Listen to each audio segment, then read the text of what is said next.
financing. And so that's how those applications are broken out. And I've got that data. I just can't remember off the top of my head how many there were. Okay, because I think you had said before that in order to have any income housing for... Oops, I can't quite hear.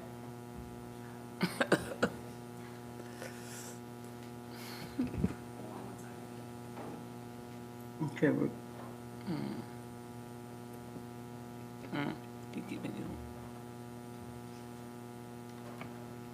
All right, how about now? Am I back? Great. In order to get the 30 tax credit jobs for those that are in 30 or 50% of AMI, you need to have a 4% or 9% tax credit.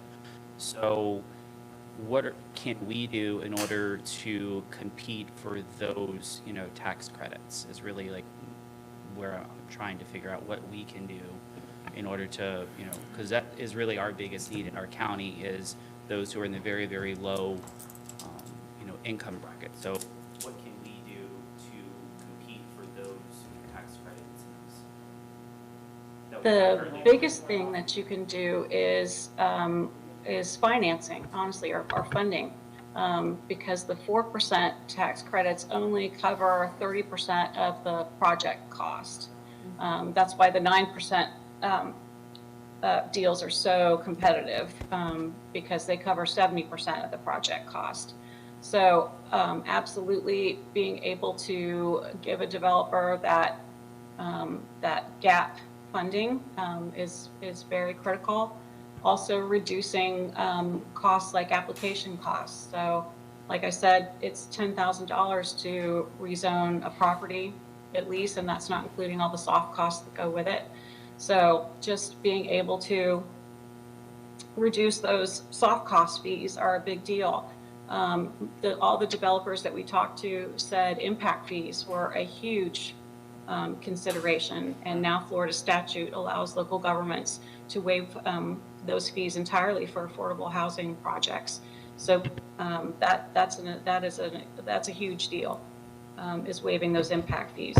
So just those three things would be incredible for developers. Okay, and then I think you had mentioned before about the local criteria matching up with the Florida Housing Coalition. I don't know if you had a chance to look into that further to see, are we really matching up with the Florida Housing Coalition, or are we, so far off that we would maybe never be very competitive in order to get these tax credit incentives? Oh, so yeah, I emailed the criteria to the staff to be able to distribute to y'all because you wanted to be able to see what they were. So for instance, the difference between Florida Housing and Hillsborough County as it relates to transit is the county just requires it to be within a mile of a transit line. And Florida Housing, the tax credits require them to be within a certain distance from a stop. And I think the greatest distance it can be from a stop is like 1/6 of a mile. It's pretty, it's a walkable distance. And then it has to have, I think, at least hourly frequency and run 12 hours per day. So it has those requirements as well. And those are tiebreaker points for the 9%, and for the 4%, it's just required to even get the tax credits with the sale financing. The jobs criteria is not considered for the tax credit criteria. Grocery stores are required. That's not in Hillsborough County, not one of the Hillsborough County criteria. So those are the big differences between the two. Okay, thank you. Thank you. Does anybody else have questions for Ms. Hawley? No. Mr. Rosenwasser, this is Ms. Howell. I'd just like to add that with the 9% tax credits, all of the large communities are able to get one tax credit deal per year unless it's a special populations deal. So for instance, year before last, we got two deals, two 9% tax credit deals. We got the regular 9% deal, and then we got a special needs project as well, and that was 9%. Typically, the 4% are open, whether that's through Florida Housing Finance Corporation or through our county housing finance authority. This past year, there was a change at the federal level, which helped to stabilize the 4% deals, and so it gave it a consistent percentage rate on it, which really created an opening for additional 4% deals. So I want to say that the county has supported a total of 7 or 8 4% deals over the past year. And those 4% deals are always coupled with either bond money, sale money, or sale and bond money as well. So they have to be in order to really move forward, because they cannot support all of the debt that's required, even for 60% and below. But if we want to really tackle 30% and below median family income, Mr. Powell, it really is going to require a lot more investment in the projects moving forward. Right now, our focus has been on 50% and below median family income, and that requires a lot of density. But I agree that that is our most vulnerable population, and we may need to put more effort towards that. Thank you, Ms. Howell. Any other questions? Again, Ms. Hartley, I want to thank you for your time and your organization's effort in this project. Do we have anybody who is going to give the comprehensive plan amendment update? Mr. Rosenwasser, this is Ms. Howell. The city had delayed the meeting on this the last time I checked, and so we are going to meet back up on to find out what the outcome is, if there's an outcome yet. So there's been a lot of back and forth and questions in regards to this comp plan amendment and the mixed use requirement and how it impacts affordable housing development. And this is primarily for the south part of the county, down near the Gandy area that that we're focusing on. Thank you, Ms. Howell. Okay, let's move on to the director's report. Ms. Howell, you're on a roll. Okay, great. Good morning. Once again, we have an innovative housing presentation that is coming to you this morning. It's a short presentation, and I do suppose we have the young man on the line, Ms. McDonald. Okay, wonderful. I see his face here, and he has been doing some work for the East Tampa area. He's from East Tampa area and wants to come back home and bring his talents back home. And so he is interested in doing some innovative type housing out in that area. And without further ado, I'll just turn it over to him and let him share his ideas. Hello, can you guys hear me? Yes, we can. Okay, hi, good morning. My name is Dontavius Pittman. I'm a native here of Tampa, Florida. I have just a little bit about me. I have a graduate degree in architecture from Florida International University and a bachelor's degree in architecture from FAMU. I have worked for two of the largest architecture firms in the state of Florida. Done a lot of work with the DOD, FDOT, just a lot of commercial work. And now I just want to start bringing more mission-based work to my career, and which is what brings me to this presentation today. So I'm going to share my screen here.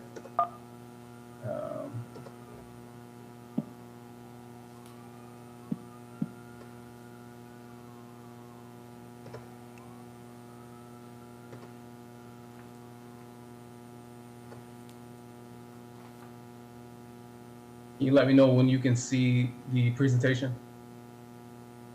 We cannot see it. Okay, hold on just a second.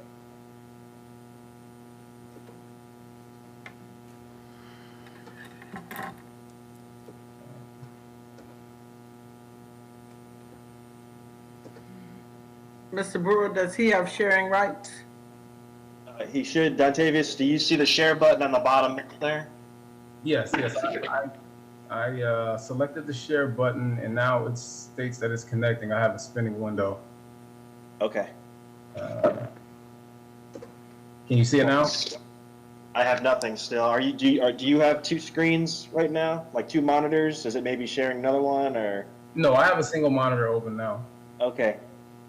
When you hit shared, is there a share screen or a share document option? Share screen. Okay, so when you hit share screen, nothing happens? Yes, it asked me if I want to share my entire screen, and I selected the entire screen. There you go. All right, let's see. Okay, now just go to your PowerPoint there. Are we good now? We're good now. Yes. Yes. All right, sorry about the confusion. All right, good morning. So I would like to just share a concept of shipping container homes. I know it's kind of trendy right now, but I really believe that it can help resolve some issues that we're having with affordable housing and home ownership in the city of Tampa. So container homes, just to give a brief explanation of them, they are they're homes made from containers. They're dwellings made from steel shipping containers that you would see on a huge ship bringing over our packages or the things that we order from overseas. A lot of times, the homes that we see made of containers are made from either 20-foot long containers or 40-foot long containers, which the 20-foot long containers, which are actually 20 by 8, can give us 160 square feet of living space per container. And the 40-foot long containers can give us 320 square feet of living space. Some of the benefits that I've found with diving into my research for container homes is that it takes a much shorter time to build a container home than it does to build a regular home or a normal construction. So in my research, I've found out that it takes about 10 to 12 weeks to actually construct a container home. That's site preparation and everything. Because once you drop the container on the site after the foundation is laid and the site is repaired, you're pretty much 60 to 70% done with your construction as soon as that container is securely fastened in place. There's an environmental appeal of container homes, which is, you're reusing a leftover product of the shipping container, of the shipping industry to make a home. A lot of these containers that are used for homes are single-use containers, which means that after they get used, they get tossed and they sit in a yard for the rest of eternity not being used because they've already served their purpose. And another benefit is the cost of actually building a shipping container home. Smaller, more basic container homes can range from $10,000 to $35,000, depending on who's doing the work. If it's a DIY project, you can probably get it done. If it's one container, probably about $10,000 to $20,000. And it just, it's a better cost. Well, honestly, the costs, which I'll dive into in the next couple of slides, they're almost similar to normal construction, but time is always of the essence when constructing a project. Large homes built with multiple containers can range from $100,000 to $175,000. I don't know if any of you have seen the HGTV shows for container homes where they're building massive mansions out of containers, but that's when some of those prices start to get steep. Just breaking down some of the costs of containers. Containers, if you go buy one out of a shipping yard right now, you'll probably spend anywhere from $1,000 to $5,000 per container, depending on the type. It depends on the type of container that you want to use. 40-foot containers are going to be more expensive than the 20-foot containers, of course. But everything else is pretty much the same for construction. I mean, you're still building a foundation, which can be a slab on grade, which is a concrete slab, or you can have concrete piers or a raised crawl space foundation, as a lot of our homes in East Tampa have, like the bungalow style homes. You'll have the same cost for plumbing, electrical, cost per square foot. You have to create the openings in the containers, and these are just some of the costs to break down. They're in the presentation.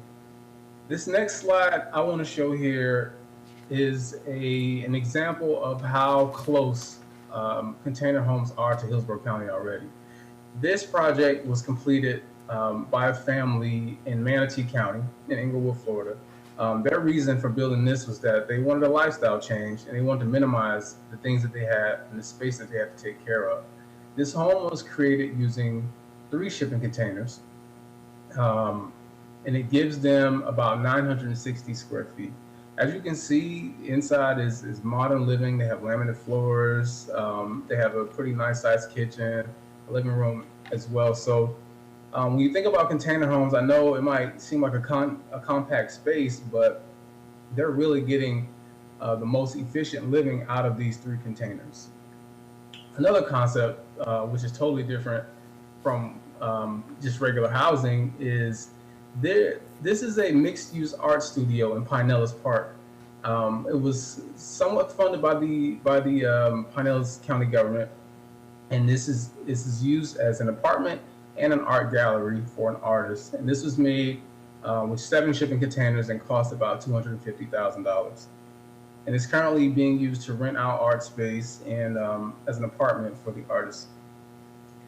This is another example, just built in someone's backyard. It's an accessory unit. It's a rental unit. Costs about 50,000 square feet, and they use 1 container. I mean, $50,000, and they use 1 container. And here's another one in Australia, just to show you that this concept is it's being accepted all over the world. Now, my reason for talking about shipping containers is that I want to bring the idea of a more affordable, compact living concept, and I want to fuse that with permanent supportive housing. Now, permanent supportive housing, as many of you might be familiar with, it's an idea that combines affordable housing assistance with voluntary support services to address the needs of displaced and chronically homeless people. The services, they build independent living and tenancy skills, connect people with community-based care, treatment, and employment services. Now, how can supportive housing help? Investments in permanent supportive housing have helped decrease the number of chronically homeless individuals by 8% since 2007. This was a study done by HUD, the Housing and Urban Development. And it's also stated that it's a cost-effective solution. Permanent supportive housing has been shown to lower public costs associated with the use of crisis services such as shelters, hospitals, jails, and prisons. These are some of the demographics that I found for Hillsborough County over 20. This was a study done over the year 2020. There were 1,795 homeless people on any given night in Hillsborough County.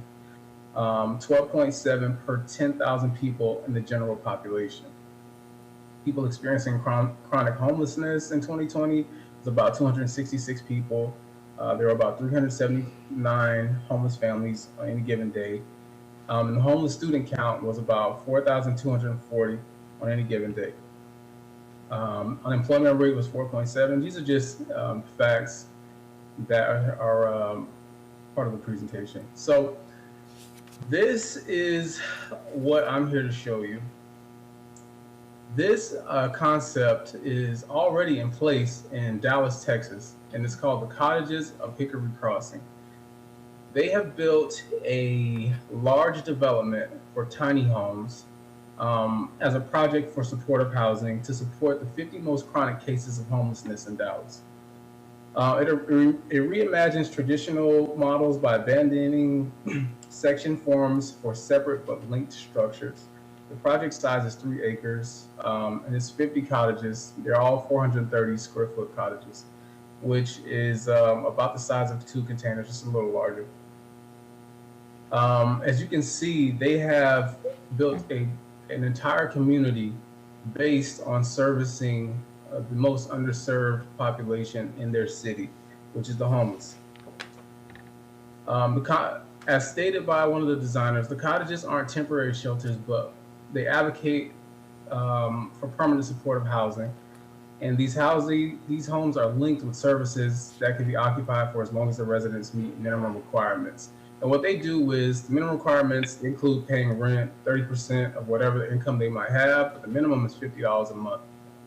And I thought this was very interesting because permanent supportive housing is very needed, very much needed in Hillsborough County as price for rent spikes and people are starting to move out of East Tampa and Hillsborough County to South County just to get away from the increased prices of rents that are being driven up.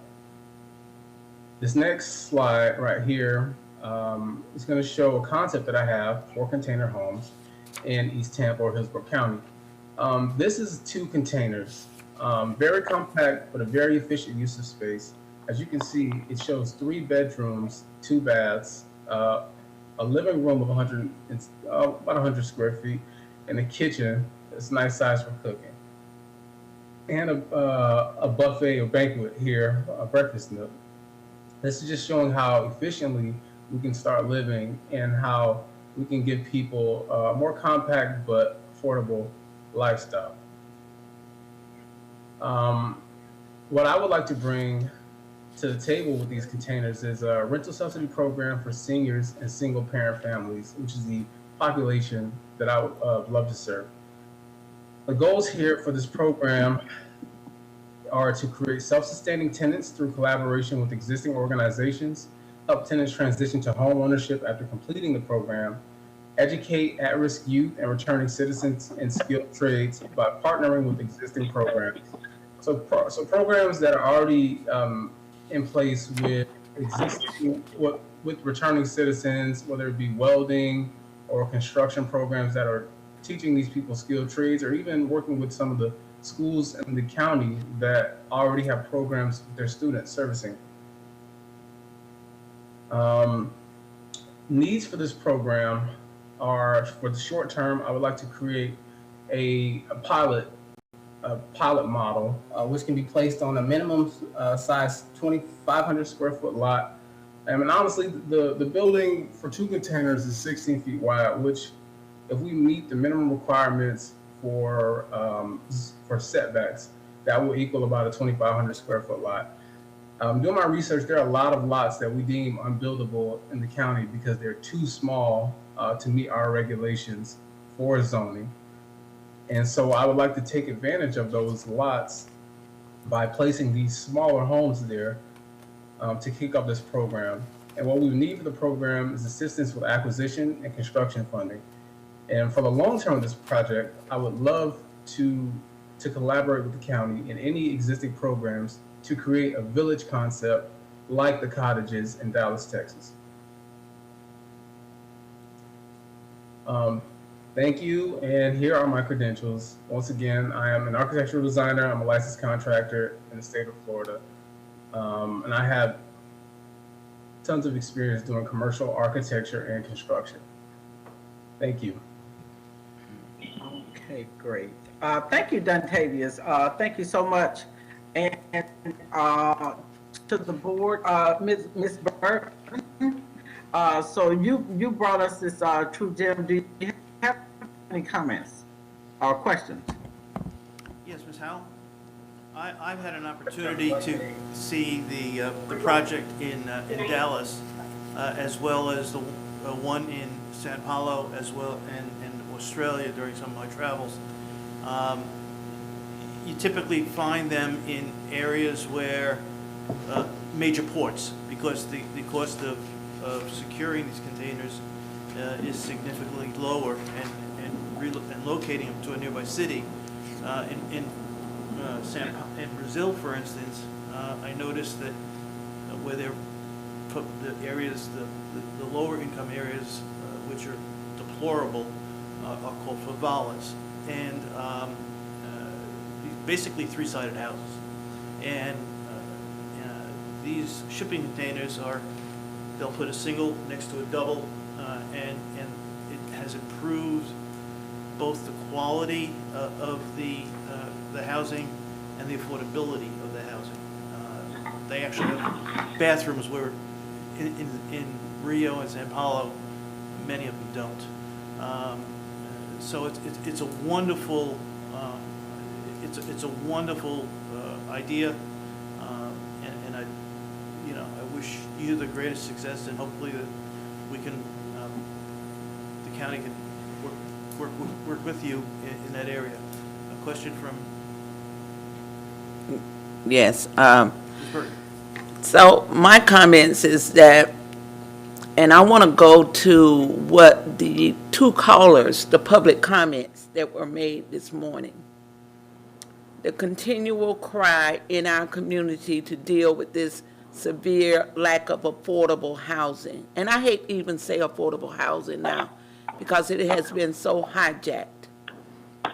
But here's an opportunity, I believe, and this will not be the first county, but this county can show that it is willing to get on board with the aspiration of even what Hope proposed in their fine work in asking the county to set aside resources to start dealing with these issues. And so while we are talking about dealing with square footage that is not buildable for most traditional homes, this can be a first step toward dealing with some of the, ongoing issue. And to that point, I have a friend that has paid $1,300 a month for rent for the last 5 years.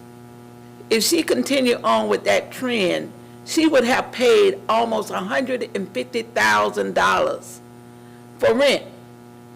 But if we move towards something that's more sustainable, this can be the leg up to creating equity. This don't have to be people's forever home, but this can be a start. So I'm just hoping that, people that talk about helping the most vulnerable, that when we see an opportunity like this, that we don't run away from it. I know that there's some cringing because developers might not necessarily like it, but if we have such a severe housing crisis right now, this is a first start, and it definitely would not tap into people's property. Thank you. Thank you, Ms. Burton. Thank you, Ms. Burton, for your comments. And so, we need all types of housing for all types of residents and needs in our community. Are there any other comments? I think I see another person on the line. Ms. Combs has a question. Hi, good morning. This question is for, I don't know if Don Tavius is still on the line. Yes, I am. Okay, wonderful. So just wanted to thank you for, thinking outside of the box when it comes to attainable housing and affordable housing.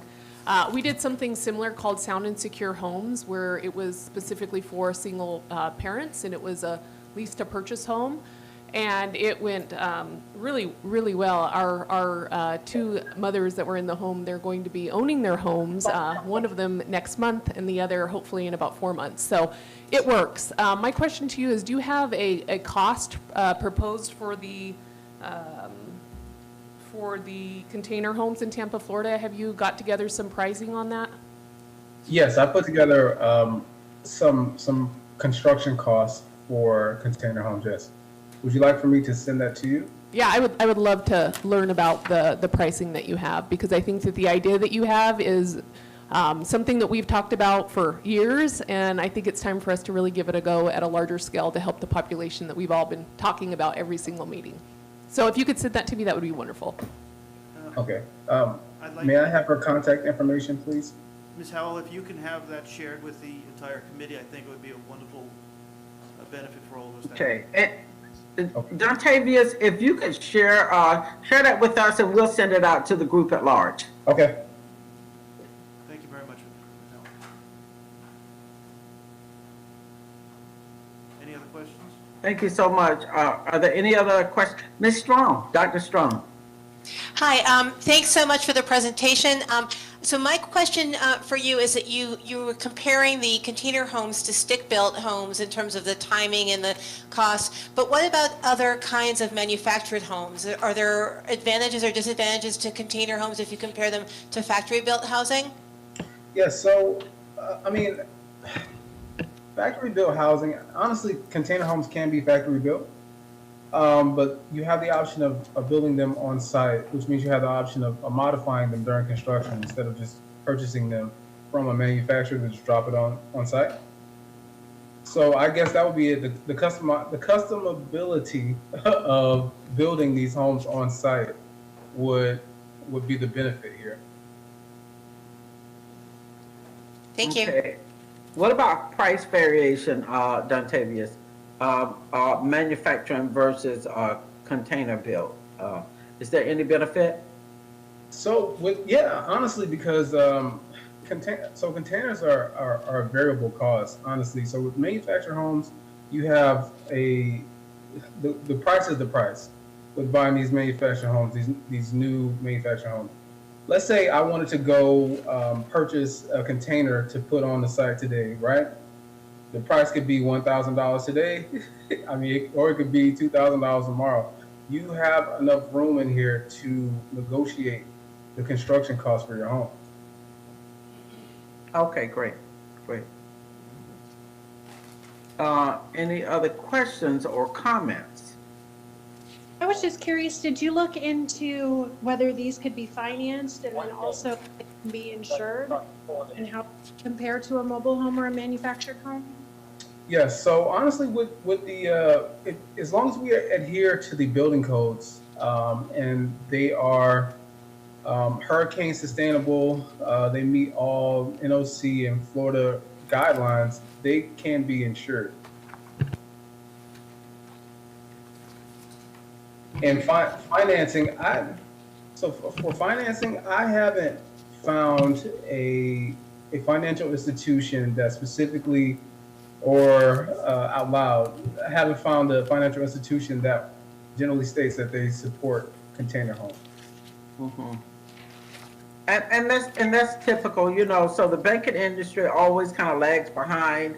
When mobile homes first came about, there was a lag. For manufacturing home, there was a lag as well. And so we're seeing that same lag with container homes and with tiny homes as well. And so that's why in most areas they've been done as a rental component with some kind of public subsidy if they're done like as villages, or they're done as rental in most places. You might have a developer come in and create a village for rental. And then there are the one-offs where you get homeowners that make that investment from their private funds. Ms. Howell, we do have Chrissy that has her hand up for a question. Oh, that was me that just asked my question. Thank you, Okay. Natasha. All right. But Your hand's Dontavius, up. I was super impressed with the fact that you're coming home to do this project. And like Sarah said, we've been hearing about this for years, so it's really cool to finally see a real presentation in front of us that's like, this is where I want to do it and this is how. So thank you so much. Thank you, Chrissy. Great, thank you so much. Okay, we have a question from Ms. Burton. Are there any other questions from the board? I just want to state also that the container that's over in Pinellas Park has been featured on one of those like home I think Discovery Channel, right, yes. programs. And it was Yes. even refreshing to see how the city over there embraced it in terms of what Mrs. Howell just laid out. Sometimes banks are lagging, and then the county stepped in and took on that project to just move it forward. So thank you again, Mr. Pittman, for a wonderful presentation. Thank you. Ms. Abel? Okay. So the next step from that question is the county stepped in Pinellas Park. So what would we do? What would be the next step to initiate something like a container community? So typically, the way that the county does it is that we go through a small RFP process to look and see what kind of vendors are out there that'll bring us the best deal. And so, we don't. Innovative housing is a part of our whole plan already, and so certainly we'll be looking into moving forward pretty soon with something of that nature. Thank you. And I might add that on the projects that I've seen, the long-term and short-term maintenance of those innovative housing is significantly less due to the steel construction. It is no termite issues like we have so much here in Florida, and it's significantly less, so that the maintenance costs are more bearable for both either the owner or the county. This is exciting. Thank you so much. Thank you, Ms. Burton. Thank you, Dontavius. It was a pleasure. Thank you for having me. Thank you. Okay, great. And we're going to move on in our agenda now. And so we're coming to the Affordable Housing Services Priorities and Resources. I'm going to share my screen with you. Are you able to see it? Yes, if you could make it a full Yes. screen, that would be better.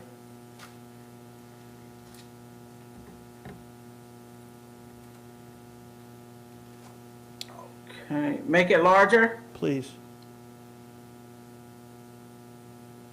And just kind of, yeah, you can move it around, we can then, yeah, it's more readable now. Okay.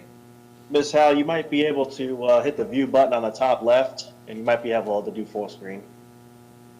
On the top left? Yeah, keep going up. Right there to the left. View.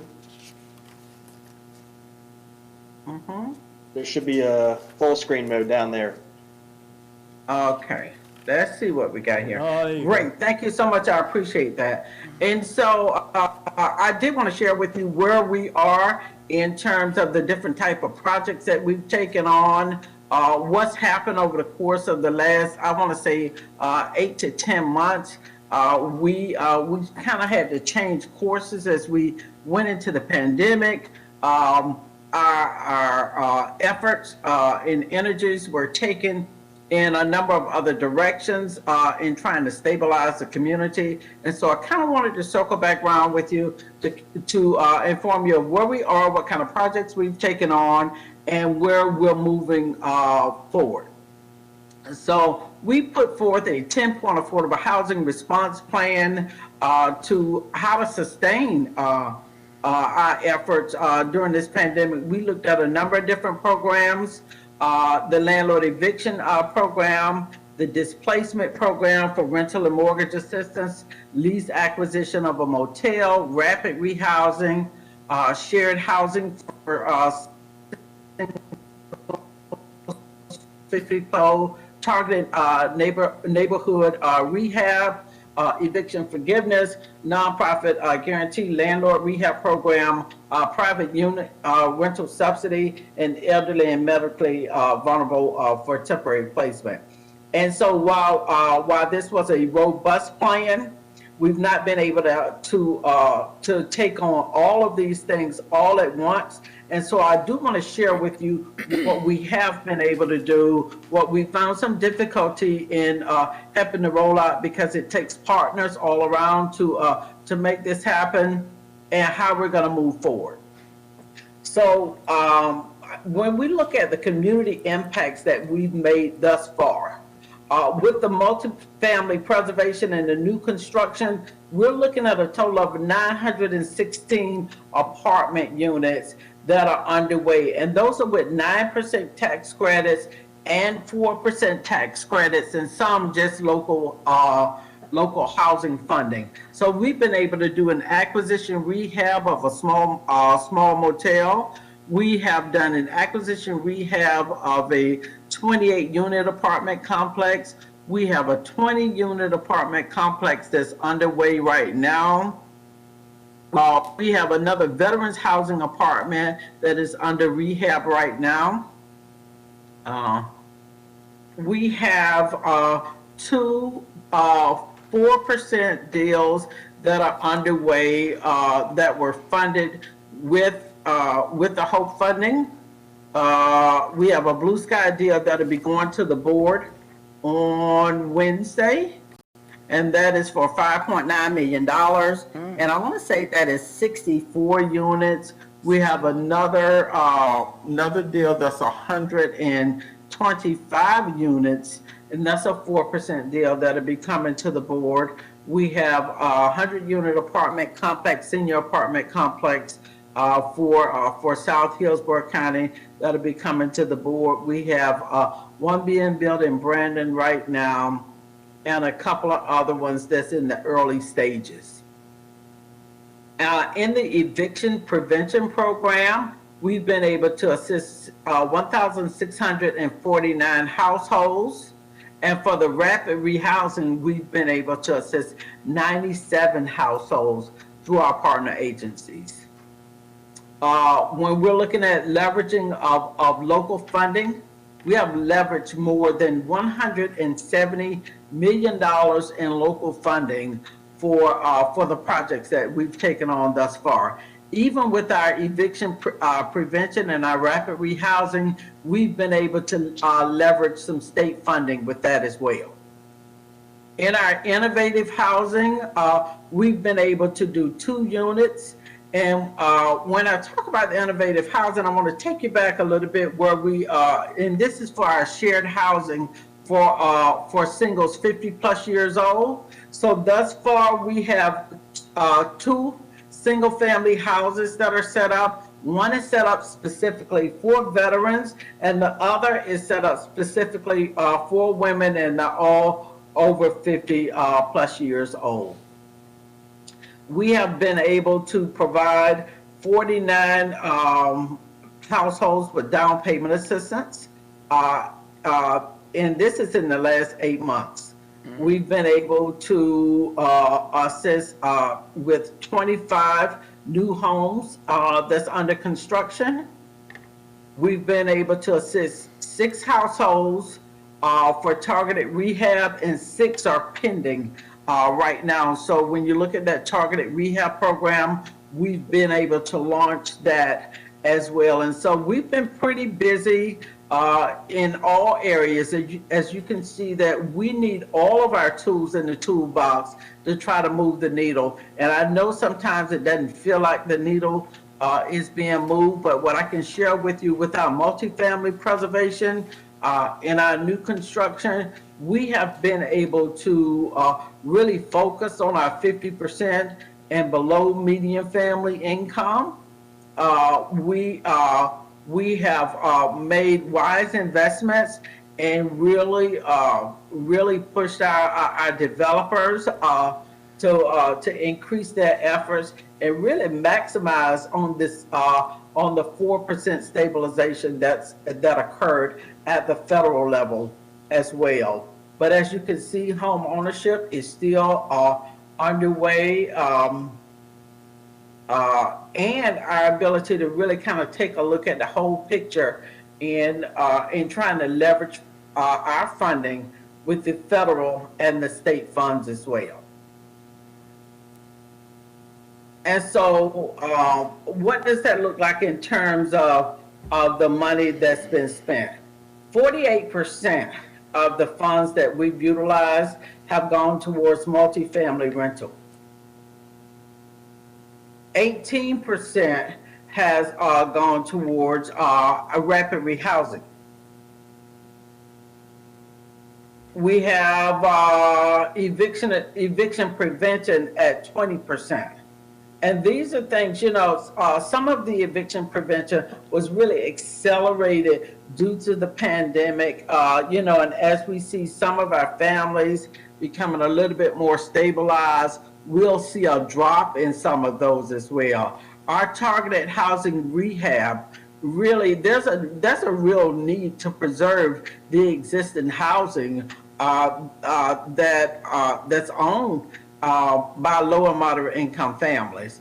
And of course, you see, we only put 1% of our funding towards down payment assistance. So we had a little bit of slowdown with that, but not a whole lot of slowdown. So typically we have anywhere from 2 to 4%. So as we're moving forward in forecasting and projecting where our needs going to go, we're looking at about 35% as opposed to the 48% that's going towards multifamily rental. We're looking at a slight increase of 5% for single-family new construction, simply because there's a real push from the federal government right now. There's an increase in funding, but a real push from the federal government right now to increase single-family homes for very low-income families. Also, we are looking at a 15% increase for shared housing. What we have come to the conclusion of is that, you know, we are not able to acquire and rehab these homes fast enough. We're not able to build the units fast enough, not based on the need. And so we need all of our resources in order to help as many people as possible. And while some of our families do fall through the crack, we are working very diligently with our partners on our rapid rehousing program and also on our eviction prevention program. And we're looking at increasing our targeted rehab to 10% as opposed to, I want to say, as opposed to 7%. And we are looking to increase our down payment assistance from 1% to 5% in the upcoming year.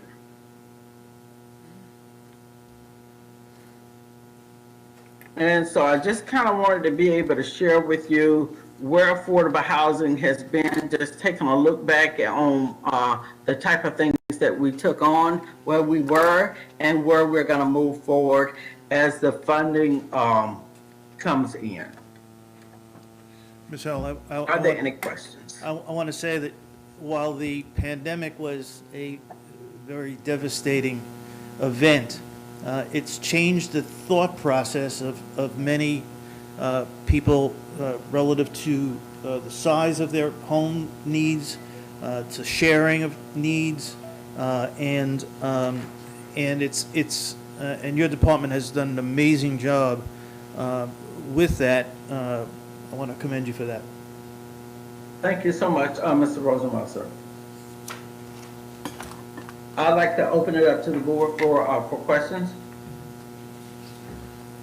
Dr. Strong. Hi, could you talk just a second about the emergency rental assistance? So I assume that's all federal dollars coming through CARES and subsequent acts. And so have you, I know some local governments have had trouble spending down the money they got because they had to stand up the program so quickly. So do you feel like Hillsborough County was able to mobilize and get people what they needed? And how much of the money have you spent down, do you know? And so what I can share with you is that the emergency rental assistance program comes out of the Social Services Department and not the Affordable Housing Services Department. And so sometimes the lines kind of blur, and we'll work together to put those projects up on the back end. But that is a program that comes out of Social Services, Ms. Audrey Ziegler. But when I share the numbers that I share with you, this is in addition to what they have been able to do in social services. So some money has come directly to what they call entitlement communities, to the Affordable Housing Department to distribute it. So we had CRF funding, that's a coronavirus relief fund that came directly from the state, and we were able to provide some rental assistance in the gap. There was a gap between the first CARES dollars and the second ERAP dollars that came out. And so we were able to provide some rental assistance with that. But with the ERAP dollars, they would not be able to provide mortgage assistance. So what we did was we quickly pivoted to providing primarily mortgage assistance for those families that were in need. And so we're still doing that right now, providing mortgage assistance. In terms of the ERAP dollars, because of some of the I want to say some of the stringencies in the program, there has been some slowdown. There may be a slowdown in some needs. There has been some slowdown in how they deliver the products. You know, some of it has been application processes, some of it has been landlord issues, just a number of different issues. But Ms. Ziegler could probably speak best to what's causing some of the slowdowns. But I can share with you that Hillsborough County is ahead above the rest in terms of spending down their funding and the different avenues that they've opened up so that people can access that funding. Thanks. Ms. Howell, I want to comment that as somebody in the apartment industry, in the rental industry, I am amazed at the efforts that both your department and social services have made to reach out to the community and get them to provide feedback and input into the availability of those programs. You and social services have really done an unbelievable job, and as you said, you had to pivot a little bit, actually quite a bit, to help on the mortgage side, but you did it seamlessly, and you and social services are to be commended. I saw Mrs. Burton's hand. Yes, Ms. Howell, could you speak to the targeted housing rehab program as it relates to East Tampa, please? Yes, ma'am. I absolutely can. So for the targeted housing rehab program, we utilize some SHIP funding for that, but the SHIP funding can only be spent in unincorporated Hillsborough County. But what we did was we added in some HOPE funding as well. So we put $1.5 million of HOPE funding so that we could serve some of those areas that fall within the city of Tampa as well. And so we know that the lines that are geographical lines are very hard lines, and if a person lives on one side of the street and not the other, then they fall within the city of Tampa. But we also know that that the needs and the needs of the people and what they're suffering by doesn't blur. And so we created this program because that pot of funding can be used throughout Hillsborough County within all the municipalities to really further enhance our ability to impact our residents that are in need and to preserve that housing. Thank you. And so those two programs are underway. So we got Center for Women and East Tampa Business and Civic Association that currently accepting applications. So if you know anybody that's in need that need rehab work on their homes, certainly they're open for business. We're open for business, and so they can reach out directly to our department, or to Center for Women or East Tampa.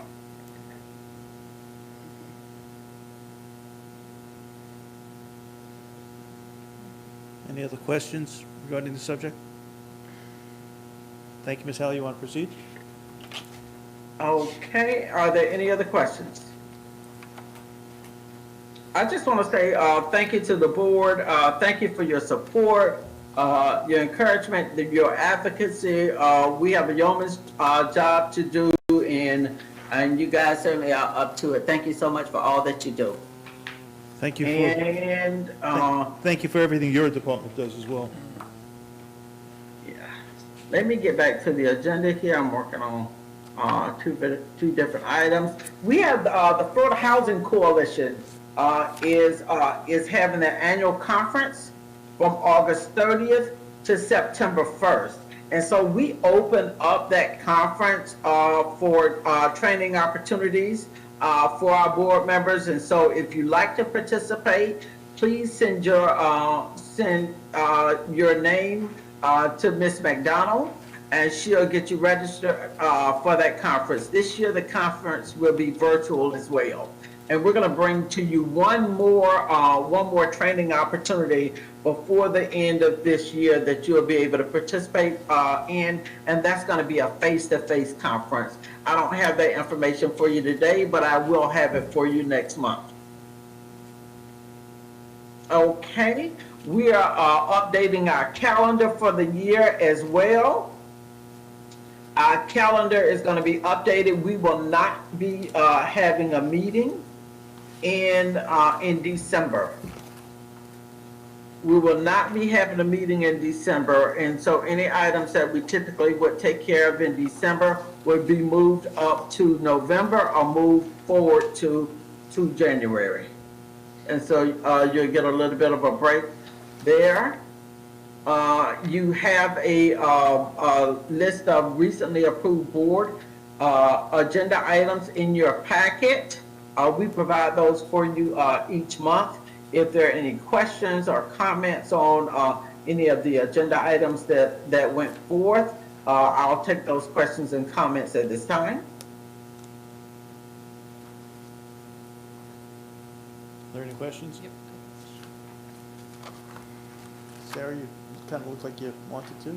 Yeah, I do. I have a question. Ms. Combs has a question. Yeah, I was looking at the, let's see, agenda item D1 in regards to the list of real property inventory, and maybe can just get an update on that surplus land RFP. I know at our last meeting you discussed wanting to rezone several of the properties before it went to RFP, but as you know, rezoning can take a year or longer, probably a little bit shorter on the inside.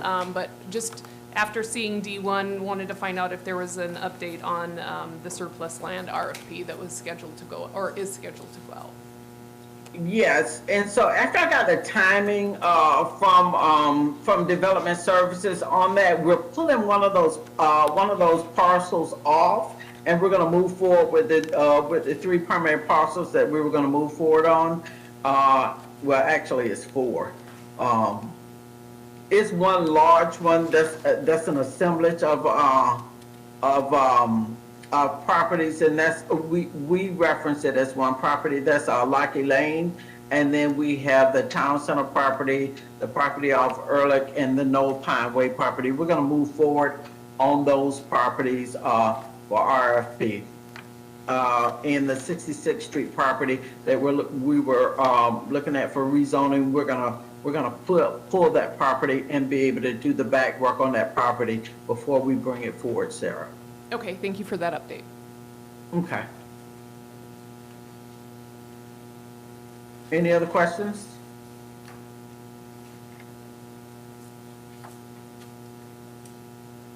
Okay. Well,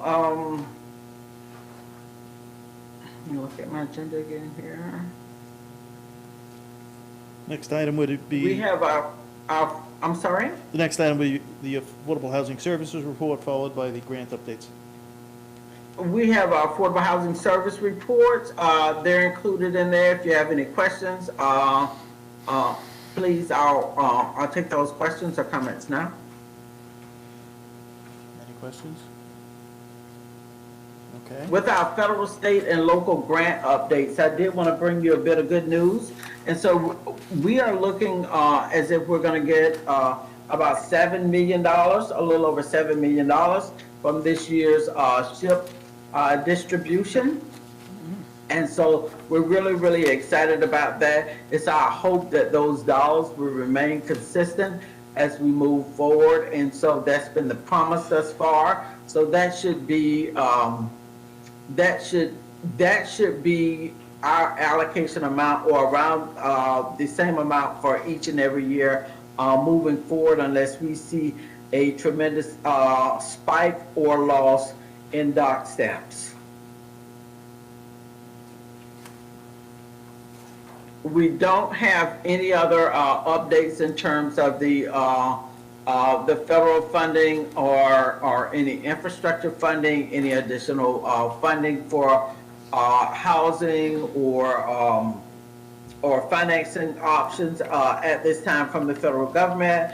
I'm keeping my eye on everything very, very closely. So as things begin to roll out and there are opportunities that exist, I will share those with you. I will not wait until our affordable housing meeting or our AHAB meeting to share that information out. I begin to just send that information out because some of it may require you, if you're interested, to respond to grants in a pretty short timeline, okay?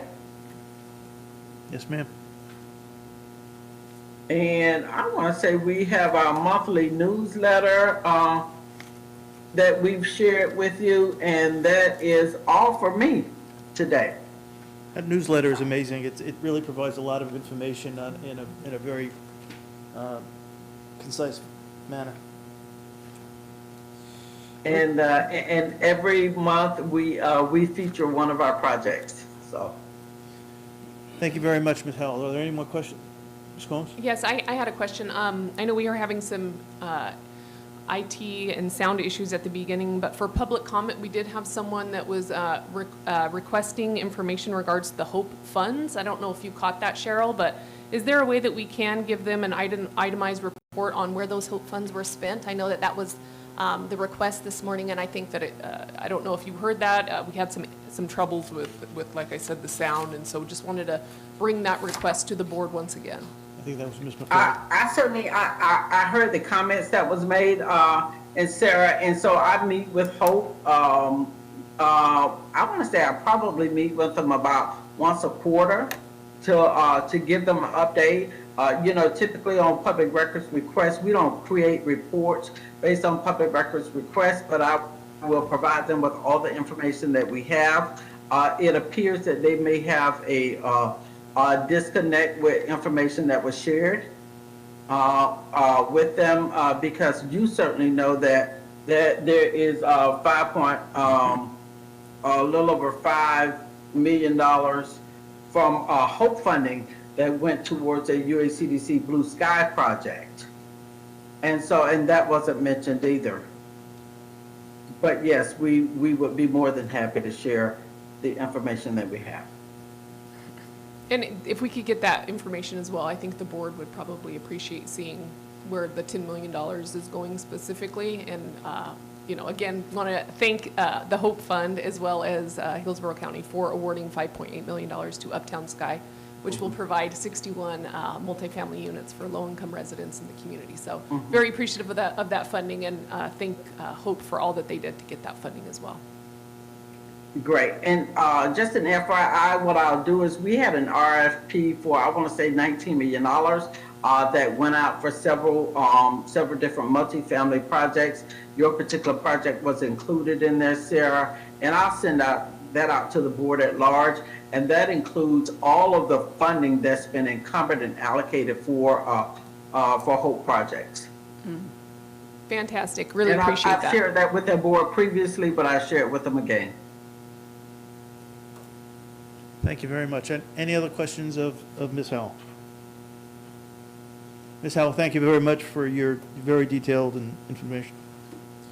Are there any future business items that the board wants to bring up? Okay, seeing none. I'd entertain a motion to adjourn. So moved. We have a motion and a second. The meeting is adjourned at, I guess, 10:35.